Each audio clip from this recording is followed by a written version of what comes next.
What is up, guys? For this video we're going to be doing a battery relocation on the truck. This is in preparation for things that are going to be happening a long time from now, probably, or at least a month or two from now. This takes up a ton of space and is pretty much just in the way where it's at, especially with how big this battery is.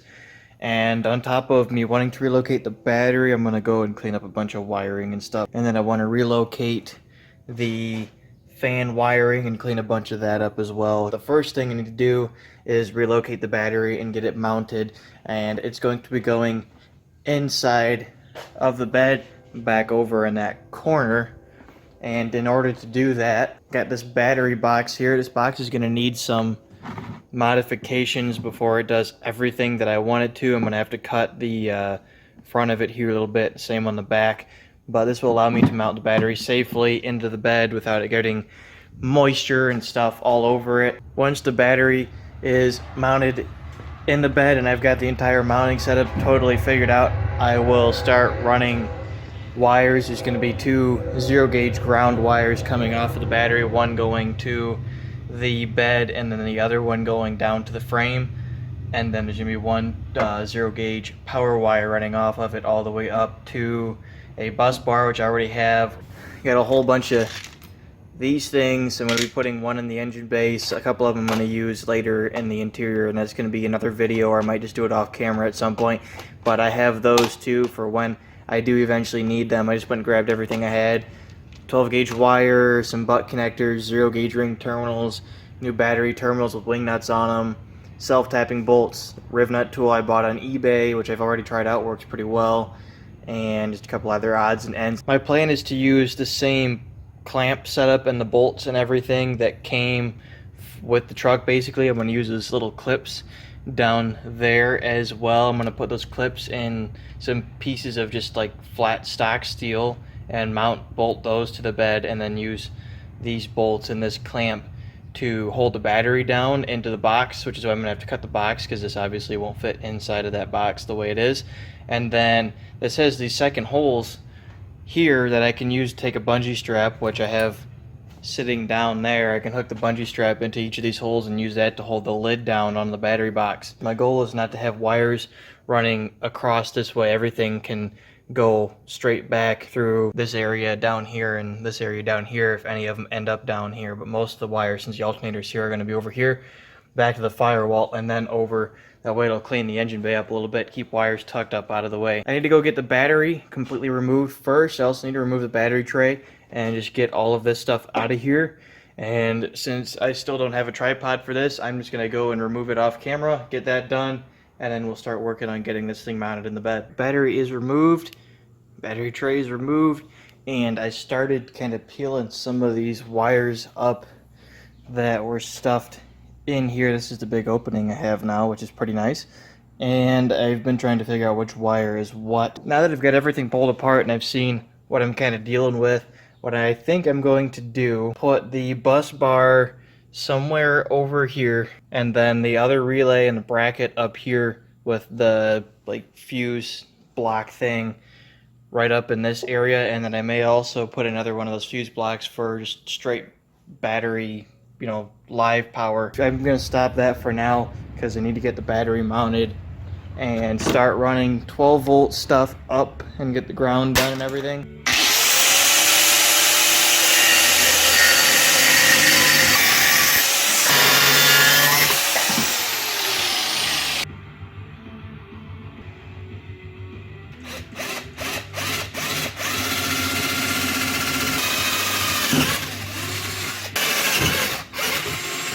Okay, I got sidetracked a little bit when I rode a bike around, and it's been really hot, so I haven't been working as quickly as I could be.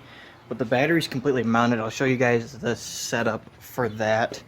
So there's the box. Battery's in it, obviously. You saw me make these two brackets to mount the bolts in. This is the original strap, which I'll show you, but I made these brackets, self-tapped it here, and it's got the original clips from the regular battery, and then this strap holds the lid down. If I undo that, there's the battery, factory strap, factory tied down bolts. You can see them way back, the one way back there too. Same deal front and back. and then the box itself just has two self-tappers holding it in, because I mean the battery, weight of the battery and the strap pretty much holds it in place, but that keeps it from moving if I have the battery out. It clears this handle strap thing, which is pretty cool. So what I need to do next is run the positive wire all the way up there, and then I need to set up some sort of a ground, and my plan for that is going to be to get a coupling nut, like one of those nuts. It's like an inch long, 5/16, which is the same size as the ring terminals I got for my zero gauge. I'm gonna take that, drill a hole probably right here or up in here, and weld it straight to the bed. Now I will take two like 1/2 inch long bolts and bolt the zero gauge ground from the battery straight to that, and then the bed will be grounded. Another one straight to the frame, so that everything will have a really solid zero gauge ground from the battery straight to the frame. That way, like, it would probably still work if I just put the one in the bed, but I want to make sure everything's got good grounds running to it so I don't have run into issues in the future. I'm going to run to the hardware store, get one of those big coupler nuts and some bolts for it, come back, get the grounds and the 12-volt ran up here, and then we can start working in the engine bay. Alright, I got the coupling nut I was talking about, and I already took the angle grinder to it. As you can see, if it'll focus on it, it's having a hard time. But I took the angle grinder to it and cleaned it off. So I'm gonna grab a step bit and drill a hole in the bed, probably up here somewhere, and grind it off a little bit, grab the welder, weld that nut into place. I will run the ground wires. Once that's done, I will disconnect the ground wires and then start running the 12-volt wire up. I finally got all of the grounds done, and I got the 12-volt ran up here, so I'll go ahead and show you guys some of that. So right here is the 12-volt wire, zero gauge.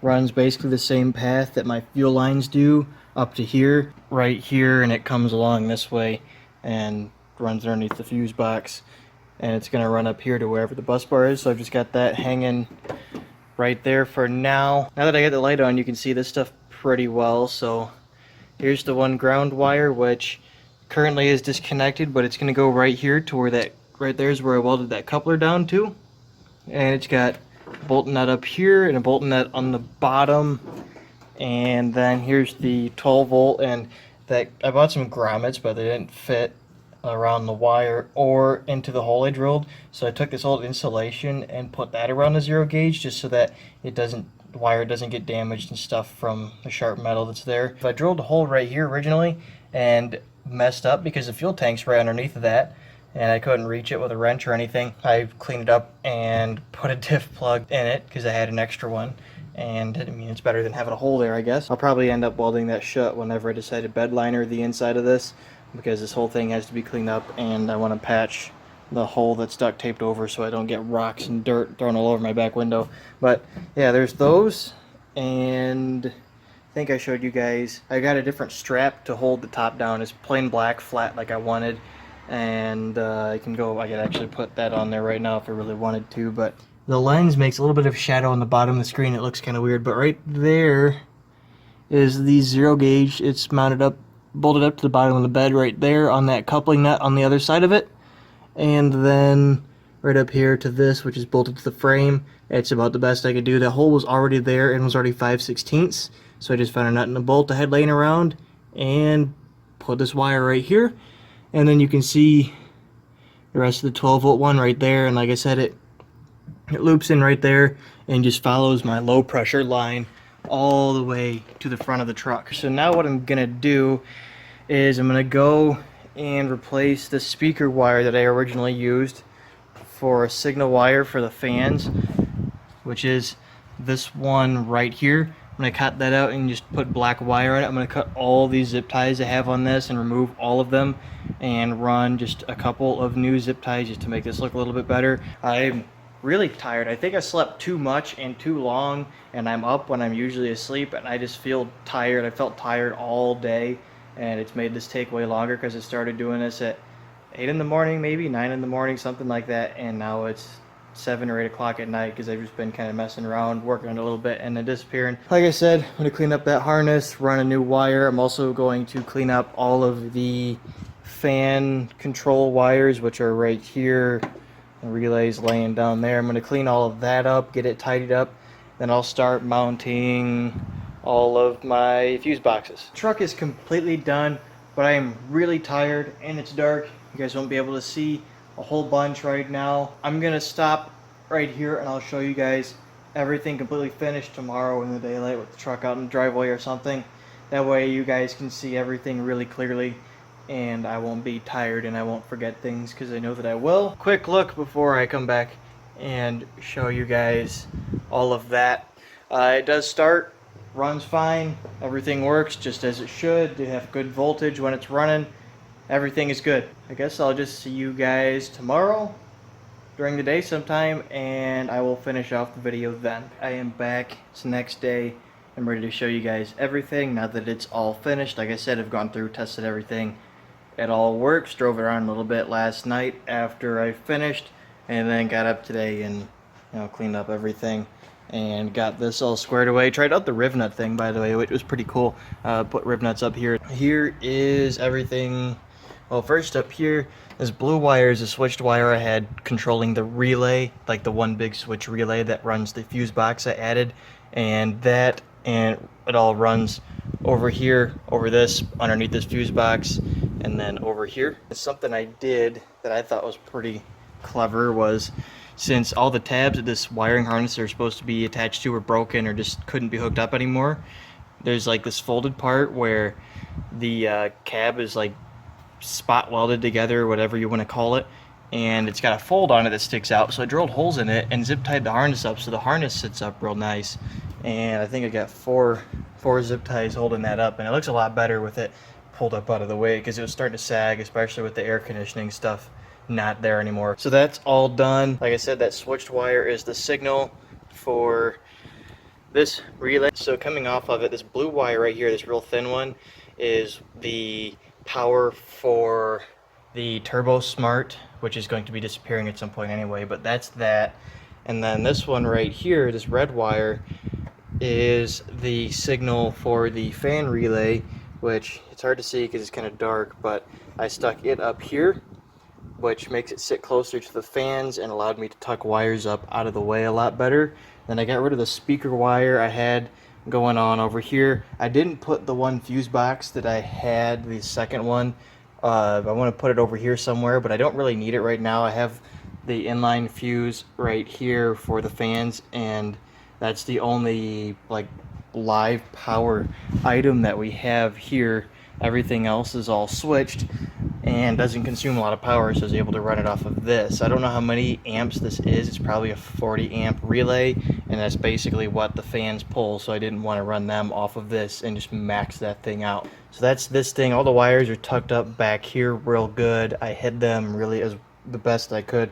Vacuumed all the rust that was down here. This is actually really thin, especially right here, because this is where the cruise control box was, and it probably collected a bunch of moisture and rotted this part of the fender out. And down here is probably rotted out from moisture being collected underneath the battery box, because this side of the fender is in a lot better shape. Fan relay sitting here, wired up basically the same. It's just been pushed out of the way. I don't have the switch, the override switch hooked up. What I think I'm gonna do is I'm gonna use the AC button inside, tap off of this harness. Since I'm not gonna run AC more, I'll just use that button to turn on the fans manually.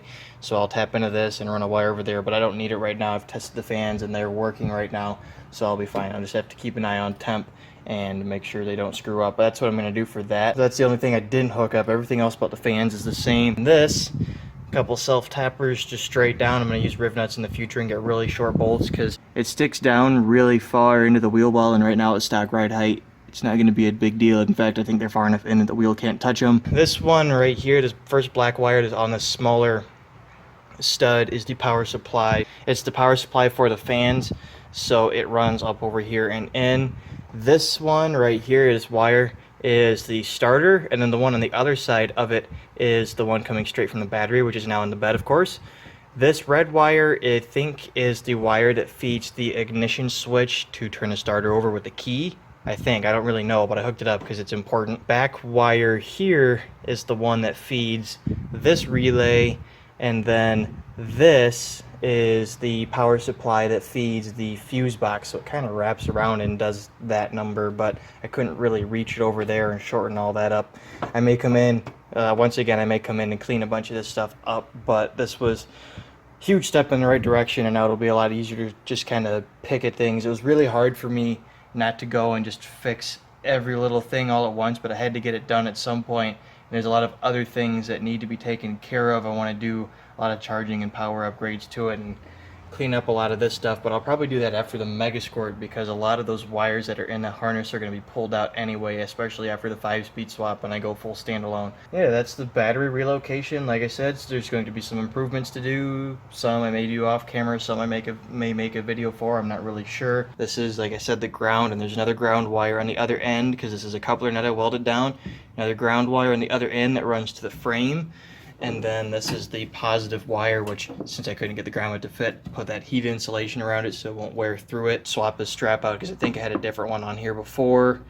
And if I want to access the battery, you just pull strap off, open that, and there you go. Wires fit underneath of the lid real nice. And one concern I had was that the battery carrying strap wouldn't fit underneath of the lid, but it does. Also, one thing I forgot to mention while I was going around, so I'm just going to add this clip in while I'm at some point in the video where it seems to fit, but I need to add a breaker to the positive wire, and I'll probably mount it underneath of the bed, probably a large breaker. If anybody knows what size breaker I should go with for the battery, let me know. It's 0 gauge wire, and of course it's controlling the starter and everything.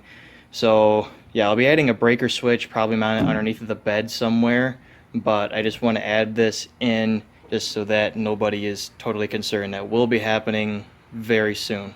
Yeah, I think that's pretty good. One concern I do have is that there's these little vents on this lid, so if we have a hard rain or something, I'm going to look and see how much water goes into this. I didn't mention it before, but I did put 4 drain holes. There's 4 low points in that box. I put 4 drain holes above where the dips on the bed are, so that if any water does get in, it can run off the battery and out the bottom of the box. I apologize for the fact that I didn't film this very well.